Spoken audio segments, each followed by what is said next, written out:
Belajar keutamaan Santo Yusuf. 8 Desember 2020 bertepatan dengan Hari Raya Maria dikandung tanpa noda. Paus Fransiskus mengeluarkan surat apostolik berjudul Patris Corde, dengan hati seorang bapa. Surat apostolik ini sekaligus menandai mulainya tahun Santo Yusuf yang berlangsung sampai 8 Desember 2021. Penetapan ini bertepatan dengan hari ulang tahun ke-150 penetapan Santo Yusuf sebagai pelindung gereja universal oleh Beato Pius ke-9 pada 8 Desember 1870. Figur sentral Patris Corde ialah Santo Yusuf, suami Bunda Maria, ayah Yesus. Sebelum Paus Fransiskus, Paus Pius ke-12 telah menggelari Santo Yusuf sebagai pelindung para pekerja, dan Paus Yohanes Paulus II menghormatinya sebagai penjaga Sang Penebus. Mengapa Santo Yusuf? Bagi Paus Fransiskus, Santo Yusuf adalah figur yang cocok bagi gereja dan dunia, yaitu sebagai model orang yang bekerja di belakang layar demi kepentingan dan keselamatan umat manusia. Di masa pandemi corona ini, orang-orang biasa seperti dokter, perawat, guru, pekerja publik, dan para relawan mendedikasikan hidupnya sebagai keselamatan umat manusia.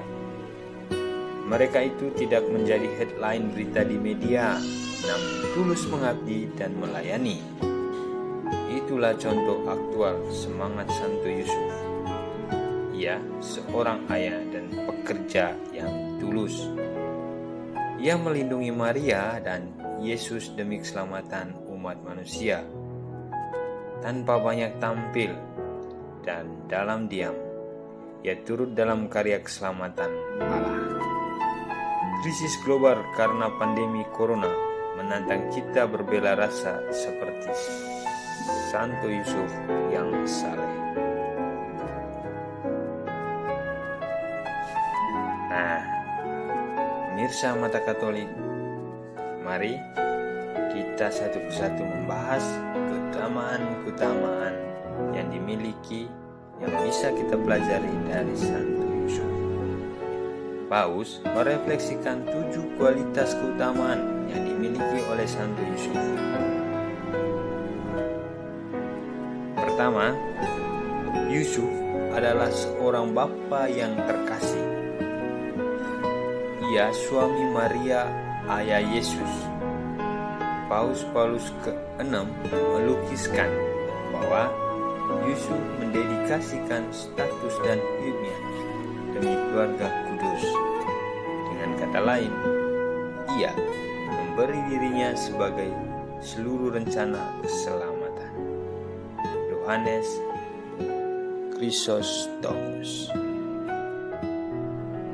Yang kedua, Yusuf seorang bapa yang lembut dan penuh cinta.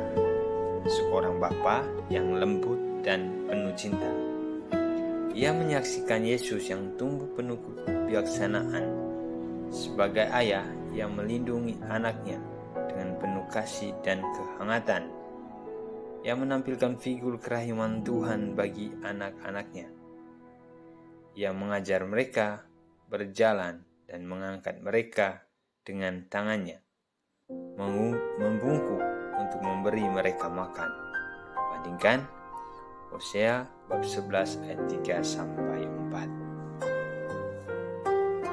Pada Yusuf, Yesus merasakan kehangatan kasih seorang bapa. Seperti bapa sayang kepada anak-anaknya, demikian Tuhan sayang kepada orang-orang yang takut akan Dia. Bandingkan Mazmur 103 ayat 13. Yang ketiga, Yusuf adalah bapa yang taat. Penginjil Matius melukiskan 4 mimpi Yusuf yang ditandai sikap taatnya. pada kehendak Allah. Pertama, ketika ia mengetahui bahwa Maria tunangannya telah mengandung dari Roh Kudus, Yusuf tidak mau mencemarkan nama Maria di muka umum. Bandingkan Matius bab 1 ayat 19. Ia taat menjalankan kata-kata malaikat dalam mimpinya. Janganlah engkau takut mengambil Maria sebagai istrimu, sebab anak yang dikandungnya adalah dari Roh Kudus. Yusuf bangun dan melakukan apa yang dikatakan malaikat itu.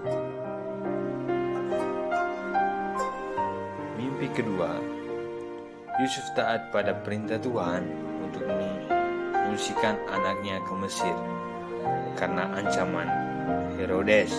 Bandingkan Matius bab 2 ayat 13 sampai 15. Yang ketiga, kembali dari Mesir ke tanah Israel. Matius bab 2 ayat 19 ayat 20. Dan keempat, mengungsi ke Galilea untuk menetap di kota Nazaret. Bandingkan Matius bab 2 ayat 22 sampai 23.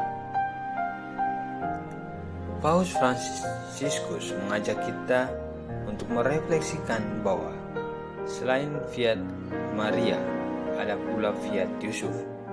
Ia taat pada kehendak Tuhan. Maria telah mengatakan janji kesetiaannya pada Tuhan. Jadilah padaku menurut perkataanmu itu. Lukas bab 1 ayat 38.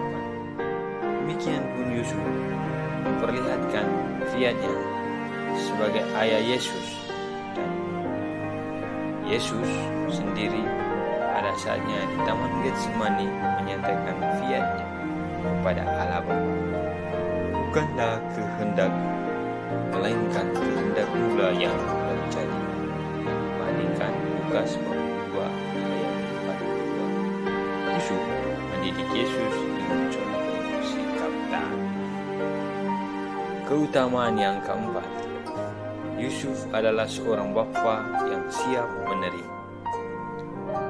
Ia menerima Maria dengan tulus hati.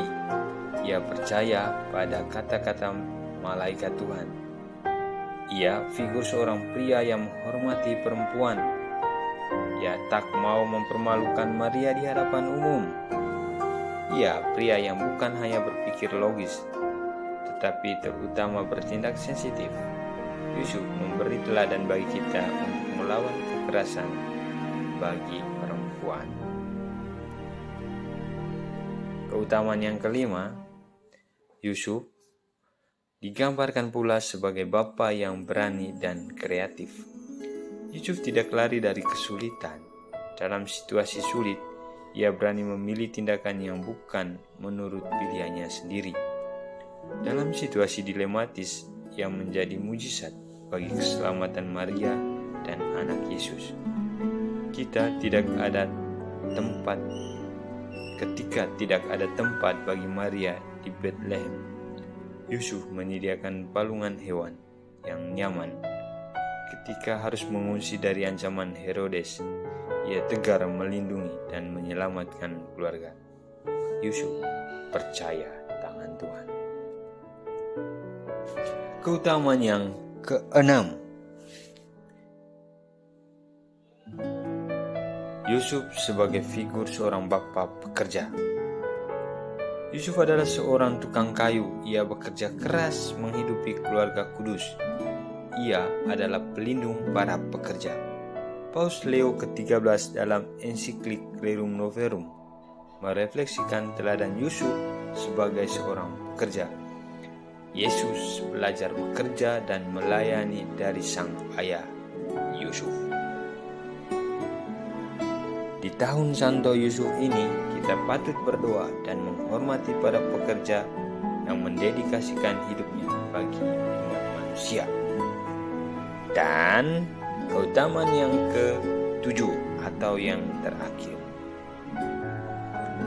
Santo Yusuf sebagai bapa bayangan, a father in the shoulders.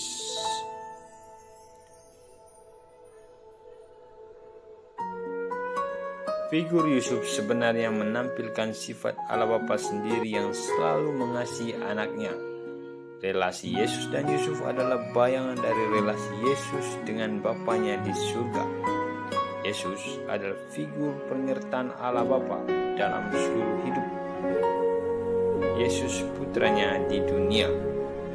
Sikap Yusuf kepada Yesus memancarkan kerahiman Allah bagi semua anak-anaknya.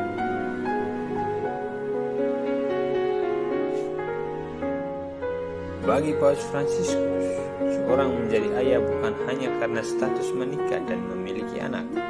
Semua orang menjadi ayah ketika ia memberikan hidupnya demi hidup orang lain. Dari Yusuf, kita belajar mengasihi dan melindungi anak-anak maupun sesama lain dengan hati seorang ayah. Dengan cara itu kita menjadi tanda kehadiran Bapa di surga yang menerbitkan matahari bagi orang yang jahat dan orang yang baik, dan menurunkan hujan bagi orang yang benar dan orang yang tidak. Perhatikan Matius 5 ayat 45. Demikian pemirsa, sahabat pencinta Mata Katolik TV. Semoga bermanfaat.